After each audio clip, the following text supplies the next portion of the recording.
vamos a referirnos brevemente a una experiencia que se conmemora en el día de hoy. Se conmemora, recordamos esa experiencia. Es lo que llamamos la entrada triunfal de Jesús a Jerusalén, o lo que llamamos también el Domingo de Ramos, por las palmas que salieron y todo eso, ¿verdad? ¿Qué implica eso? Marcos 11, del 1 al 11, que es más o menos el mismo texto que se leyó al inicio en Mateo. Creo que fue en Mateo. La entrada triunfal en Jerusalén. Y voy a hacer una sola observación adicional. Hermano, esta entrada, este día, es un día en cuanto hace muchos años el Señor inicia todo un caminar en esa semana en una serie de eventos. Ojalá ustedes puedan leerse alguno de los evangelios, Mateo, Juan o Marcos, para repasar, porque hay una serie de eventos, de experiencias. Pero que es importante que uno de los eventos importantísimos que se dio en este proceso es precisamente el establecimiento de la Cena del Señor, la celebración de la Pascua. Es en este periodo.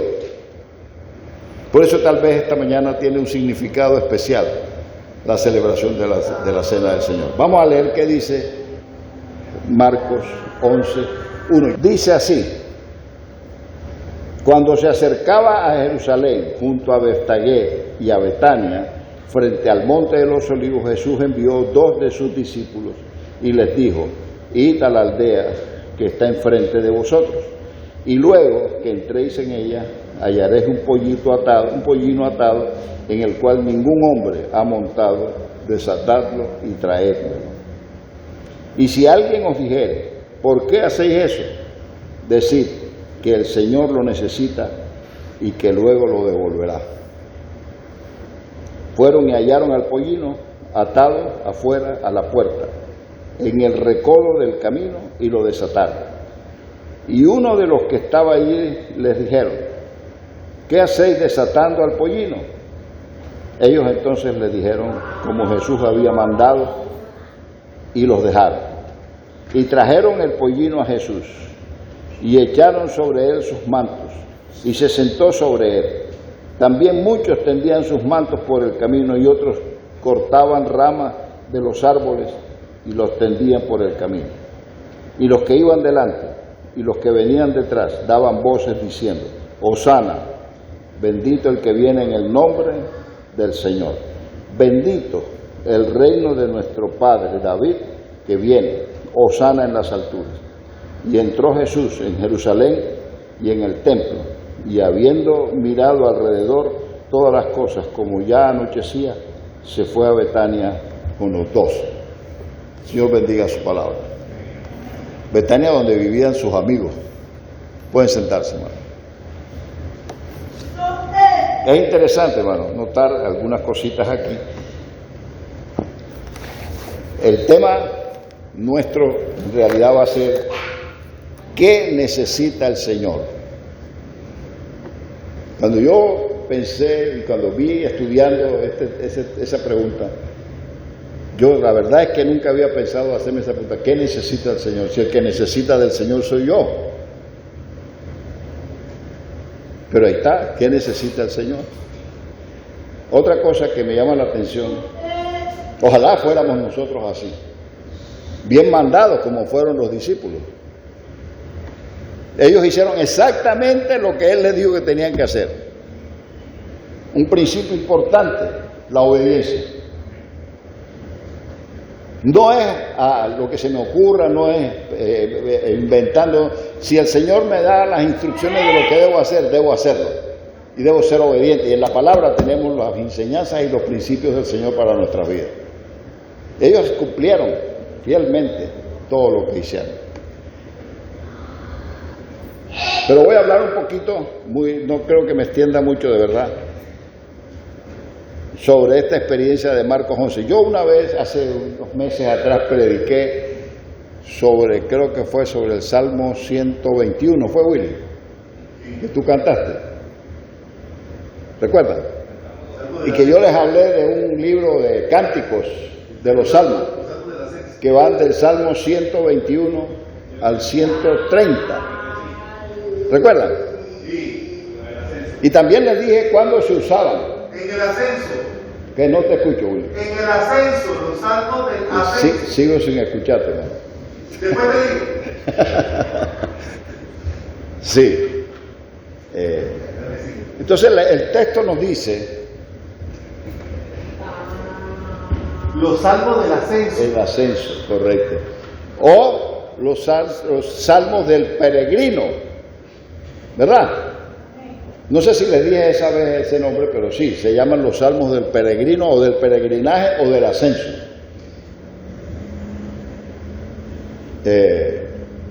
Jesús viene subiendo desde Jericó hasta Jerusalén. Significaba un esfuerzo grande.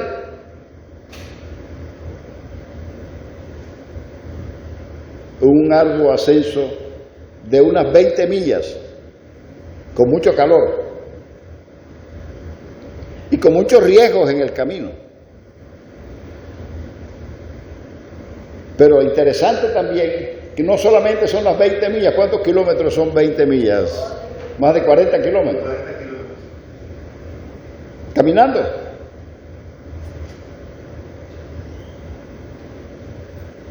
Yo me quejo si tengo que caminar de allá hasta acá.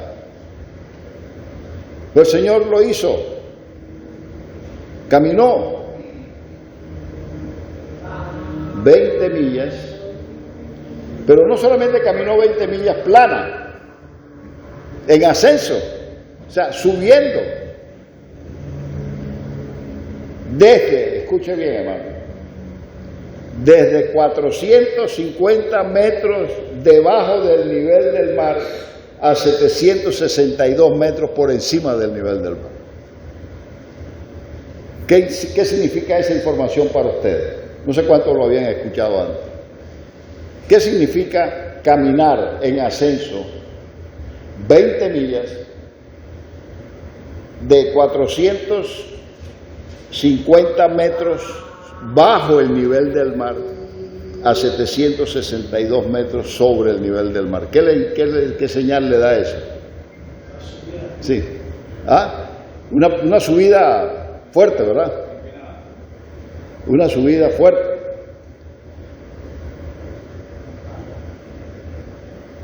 Jesús, escúcheme, hermano, Jesús caminó ese trecho en su totalidad. Y cuando se acercaban a la cima, fue cuando le dio instrucciones para pedir el burrito que les dijo. Y uno se pregunta cómo sabía él. Bueno, muy parecido a como cuando mandó a arreglar el aposento alto. Puede ser de dos maneras, o sobrenaturalmente, o había hecho arreglos antes.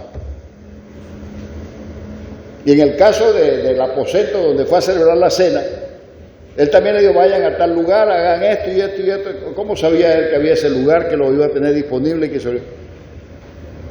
Pues muy posible que él mandó a hacer arreglos antes. O tuvo alguna revelación del Señor. Pero esas son las únicas dos maneras en que yo creo que él pudo saber de que existía este burrito que nadie había sido, que ninguna persona lo había montado. Jesús caminó su totalidad e hizo esto. Cuando comenzó a subir, y esto lo digo porque era la práctica de ese peregrinaje. No fue ese día, esa era una práctica que había constantemente los judíos hacían. Había una convicción de que había que subir por lo menos una vez en su vida ese tramo, hasta llegar al templo. Y él comienza a subir. El día antes, viniendo con otros peregrinos, no venía solo. ¿Y qué hacían durante esos 20 kilómetros, durante ese peregrinaje? ¿Qué hacían? ¿No se acuerdan? No puede ser, si se los acabo de decir. Iban cantando los salmos del 120 al 134. Ese era su motivación, lo que les daba ánimo, lo que los sostenía. E iban alabando y cantando el nombre del Señor, y el himnario era esa porción de los salmos. Por eso se llaman los salmos del peregrino. Por eso se llaman los salmos del ascenso. Y hermanos, ¿nosotros qué somos aquí? ¿Somos peregrinos o no? ¿Estamos de paso? Tenemos también la posibilidad de saber pasar, subir en medio de todas las situaciones que enfrentemos, cantando. Ahora, yo digo, eso es fácil decirlo. Yo podría decirles, yo estoy ahorita mismo en una condición personal que yo diría estoy un peregrino enfrentando una subida, un ascenso que no es fácil.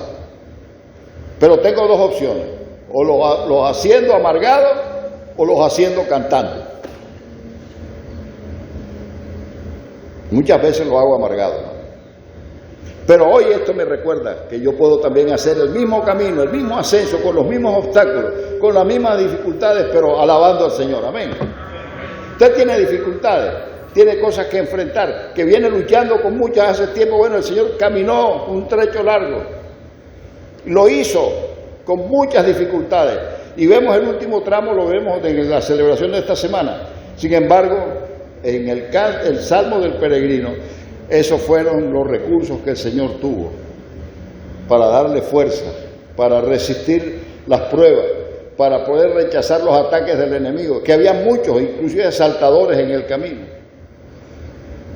Entonces tenemos dos opciones: o somos peregrinos amargados, o somos peregrinos cantores. Y Jesús subió cantando. Y otra cosa interesante es que subió cantando y no subió solo. Bueno, no luche solo o sola con sus situaciones. Por algo pertenecemos a la familia de la fe. Por algo usted tiene una familia en la carne y también tiene una familia en la fe. No suba solo, no suba sola. Cuidémonos unos a los otros en este ascenso, porque a algunos se nos está poniendo la cosa dura. Pero muchas veces, hermanos, hay otros hermanos que no saben lo que estamos pasando. Y a veces se pueden sentir hasta, digo yo, tranquilamente, con la capacidad de juzgar algunas acciones o no acciones nuestras, porque no saben, porque no están enterados, porque no compartimos, porque no tenemos la práctica de peregrinar, de hacer este camino en comunidad, en conjunto, y de entender que la iglesia no es otra cosa que la comunidad de fe, donde debemos cuidarnos y acompañarnos los unos a los otros. Cualquiera que sea, ya sea laboral, sea de salud, sea económica, emocional, cualquiera que sea el peregrinaje que usted esté transitando, Verónica, cualquiera que sea el transitar que estemos llevando, no lo hagamos solos. Lizzy, no lo hagamos solos. Willy, no lo hagamos solos y no lo hagamos amargados. Resistamos los ataques del diablo de que quiere que vivamos una vida cristiana amargada, y hagámoslo con salmos, con cánticos espirituales que están escritos en la palabra de Dios.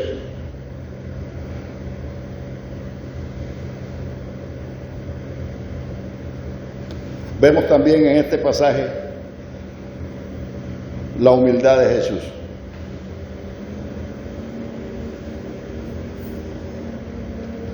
Él caminó todo el trayecto, duro, difícil, con sandalias.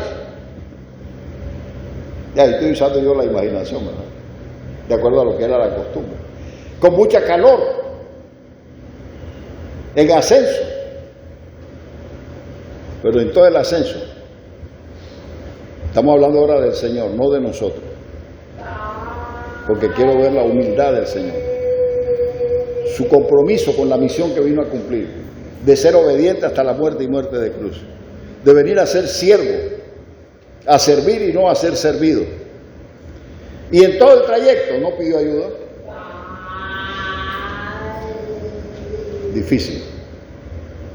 Ahora eso no lo hacemos nosotros, no podemos. Necesitamos por lo menos buscar la ayuda del Señor.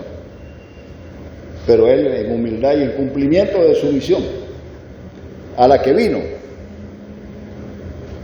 no pidió ayuda. Él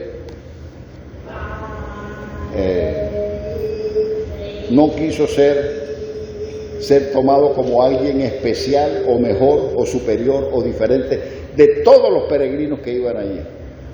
Él camina junto con nosotros. Por eso Hebreos dice que es un sumo sacerdote que nos puede entender, nos puede comprender, no solamente en la parte espiritual, incluso en los dolores, en los sufrimientos, en las angustias, en el peregrinaje difícil, porque Él las vivió también. Él entiende lo que se significa sufrir el dolor físico, espiritual, emocional, las pérdidas. Perdió a su amigo Lázaro.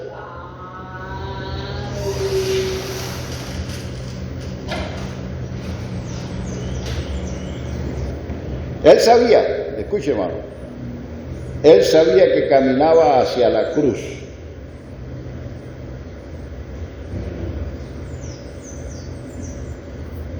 Pero Él sabía que caminaba hacia la cruz por nuestros pecados, no porque Él lo mereciera. Pudo recibir un trato especial, pudo pedir algunas actitudes positivas porque Él venía a cumplir una misión a favor de nosotros. Pero no. Para nuestra bendición, hermano, escúcheme, para nuestra bendición, permaneció siempre humilde y como siervo. He venido a servir y no a ser servido. He venido a cuidar, no a ser cuidado. Hermano, el Señor estableció un ejemplo para todos en su reino. Escuchen bien esto, hermano. Para todos los que estamos aquí y a los que no están también, el Señor estableció un ejemplo, un principio para todos en su reino. No buscar ningún privilegio especial, porque al final lo único que somos es siervos. Ningún trato especial, porque lo único que somos es ser siervo, siempre siervo, siempre. A veces puede haber momentos en que uno dice, chuzo, estoy haciendo esto y nadie me lo reconoce. Bueno, es que usted no lo hace para que lo reconozcan, lo hace porque obedece y ama a su Señor. Y lo hace como siervo, contento, aunque sea difícil. Se negó a vivir una vida de privilegios. No tenía.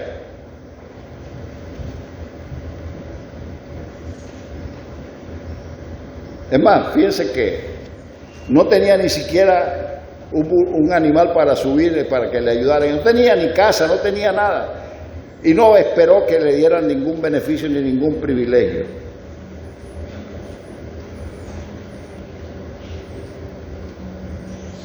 Sabemos que este pasaje, y solamente se lo voy a mencionar, ustedes pueden anotarlo y buscarlo,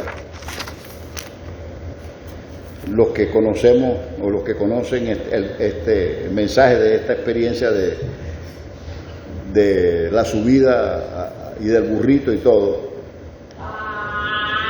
este relato afirma que la cabalgadura del burrito fue la forma en que se cumplió una profecía. En Mateo 21:3 está el cumplimiento de la profecía Zacarías 9:9. Es decir, esto estaba dentro del proyecto de Dios, como lo está cada una de las experiencias de nuestra vida. Hermano, esta es la primera vez. Escuchen bien, hermano. Yo no sé para ustedes, para mí, y Le digo porque cuando medité en esto me sorprendió. El día antes de hablar con Willy para aceptar predicar hoy, no tenía que iba a predicar, ¿verdad, Willy? Pensé que era Domingo de Ramos. Y busqué el texto. Pero me sorprendió, la saltó, porque para mí era la primera vez que yo veía en ese texto que lo he leído muchas veces y que lo leemos en toda Semana Santa, a Jesús diciendo que necesita algo. Nunca lo había visto. Es increíble. El creador de todo en ese momento está diciendo que necesita algo. Yo nunca había pensado. El Señor lo necesita. ¿Qué necesita el Señor? En ese caso tenemos concreto diciendo que necesita. Tuvo que pedir prestado un animal como medio de transporte porque no tenía. Es una tremenda lección para nosotros. Jesús nos ve hoy a nosotros, a ustedes y a mí.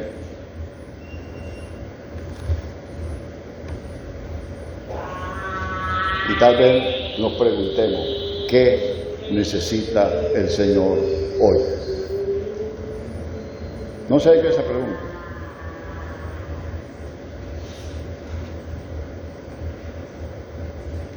Jesús hoy nos necesita a nosotros. Fíjense, pareciera, a veces nosotros pensamos que nosotros solo necesitamos, el Señor nos necesita a nosotros, no para lo material, nos necesita, y yo le voy a decir ahora cómo podemos entender que el Señor nos necesita.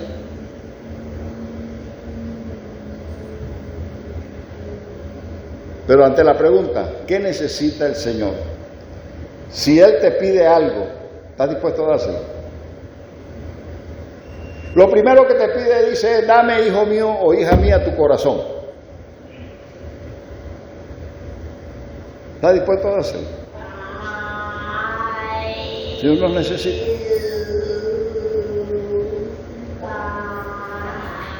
Tal vez puede que te diga, necesito que hagas esto o que hagas aquello por Él.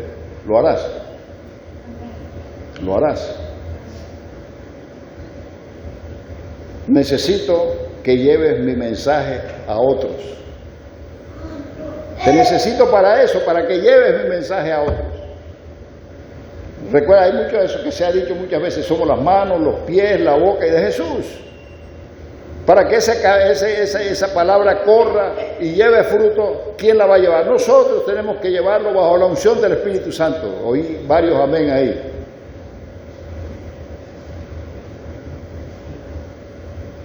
Necesito que lleves mi mensaje a otros. Otros que están sufriendo, otros que están peregrinando, otros que no tienen esperanza, a otros que están pasando situaciones muy difíciles. Necesito que vayas donde ellos también. Que vayas, no, que ellos no van a venir. El pasaje en ninguna parte de la Biblia dice que el Señor dijo, dígale a la gente que vengan. No, le dijo al creyente, vayan.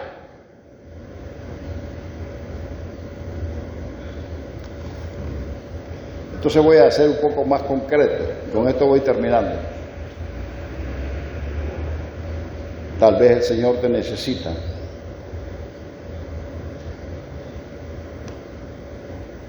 Para que vayas a visitar, llevando alimentos a los que no tienen.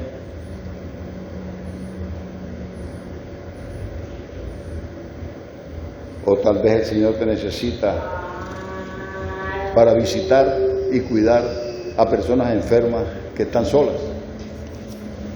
¿Iremos a cuidarlos? Tal vez el Señor nos necesita para ir a las cárceles,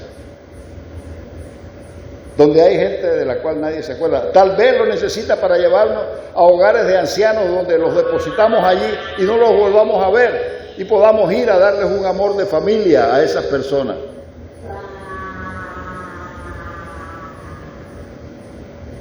harás. Yo no sé a qué te llama el Señor, no sé para qué te necesita.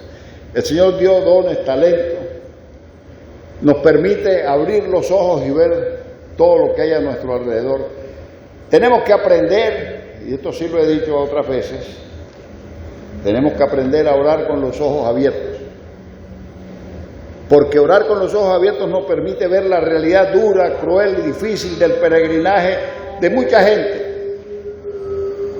Y el Señor hoy te dice, mi hermano, mi hermana, ¿qué necesita el Señor? En esa historia necesitaba un burrito para subir a Jerusalén.